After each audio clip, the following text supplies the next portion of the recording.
Alright, so today I'm going to talk about Sigma females. If you think you might be a Sigma female, if you are interested in it for whatever reason, then watch this video. So before we get into like the signs of a Sigma female and kind of what they are and how they work, we've got to remember that usually in society, right, today, we have organized ourselves, it seems, into a structure where you have the alpha, the beta, and then various other different labels or categories, right? And then you have the sigma. So with the alpha, what they are is essentially they try intentionally to climb the hierarchy. You know, they try and attain what they consider to be success. They try and make sure that other people see them as like the top of the ladder, the top of the pack, the leader. And you see this in, you know, high school, you see this in university, and then all the way through to when you have an adult life and you might have a job or a social circle or whatever.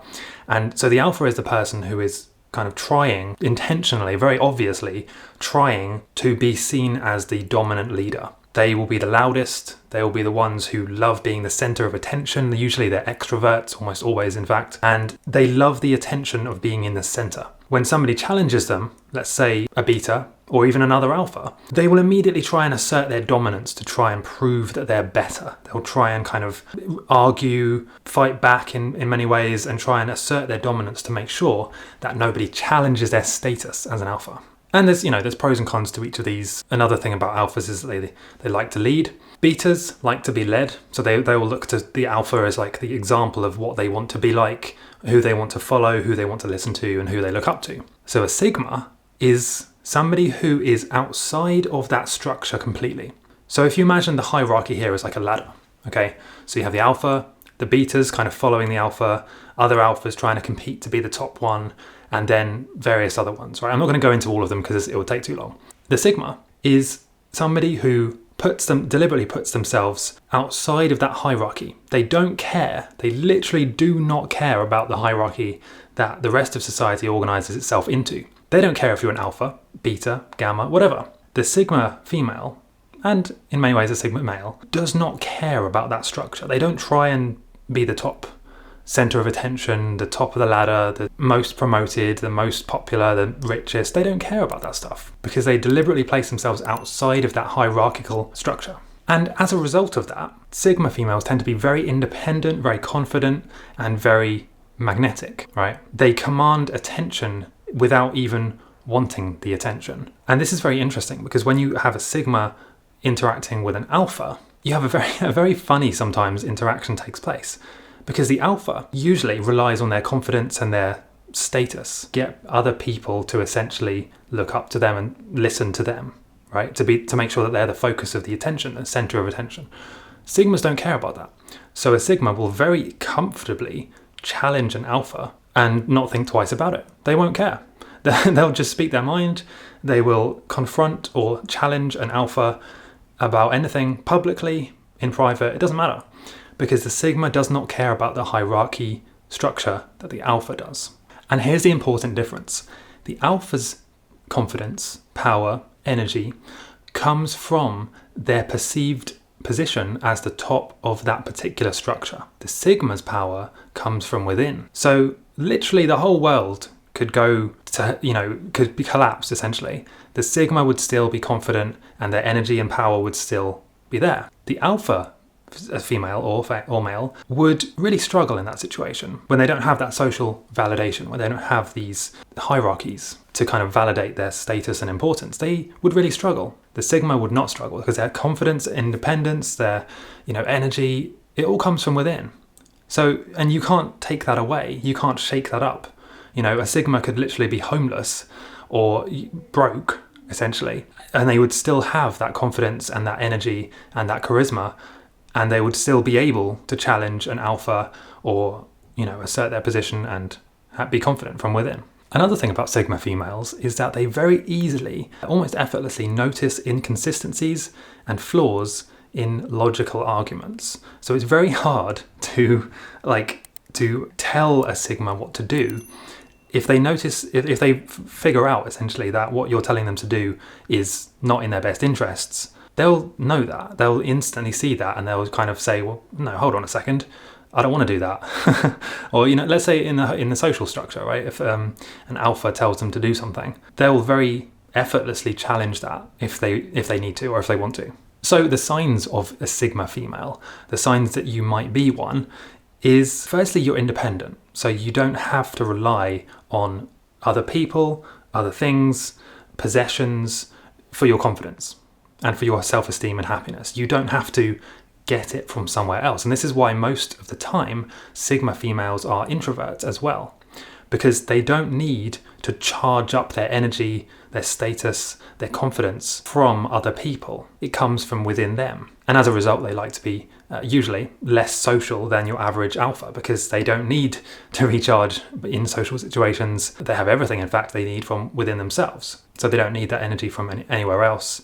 They feel very comfortable being alone, but they can also effortlessly fit in to social situations. They can blend and be kind of like a butterfly in that sense. Like I've said, they choose not to be in the hierarchy, but they can easily, dip in and out of that hierarchy socially without caring, I should say, where they are in that structure. As a result of this confidence, because you remember the confidence comes from within them, whereas alphas, the confidence comes from external validation, usually. Because that confidence comes from within them, they can be quite intimidating to other alphas, even to other betas, for example, because they have that inner confidence and they don't need any validation. They could be in a room where everyone is laughing at them, making fun of them, judging them. They don't care at all about that situation. Whereas the alpha, that will probably be their worst nightmare if a whole room of people were to judge them or laugh at them. Sigmas don't as easily get embarrassed. They don't care about what other people are thinking or saying about them. That makes them very intimidating, but interestingly, it doesn't make them intimidating to other sigmas, because any two sigmas won't be competing with each other because they're not in the competition.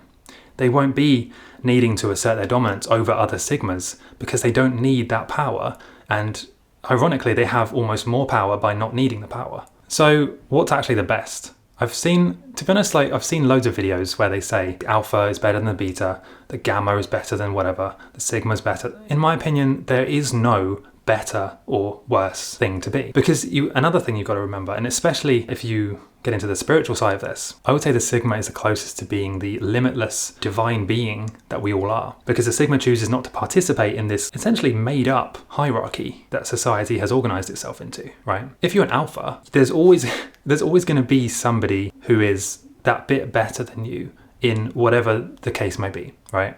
There's always going to be somebody who has more money than you, who has a better body than you, who has, more things, more experiences, however you value yourself externally, there will always be something or someone that bit higher up the ladder than you. So that's why being an alpha is almost like a losing battle, because you're only an alpha in terms of who you compare yourself to. Do you see? So you'll almost never be satisfied. Whereas a sigma doesn't need to compare themselves to anyone, which is ultimately the best situation, because you don't have to get your validation from other people. You're happy from within, and it's going to last a longer time, because you don't need to validate it from other people. But also the social structure that we have is just an idea. We just made it up. At some point, we decided that your status, or alphas decided, for example, that the status is attributed to how popular you are, how many friends you have, how much money you have, how successful you are in the material world.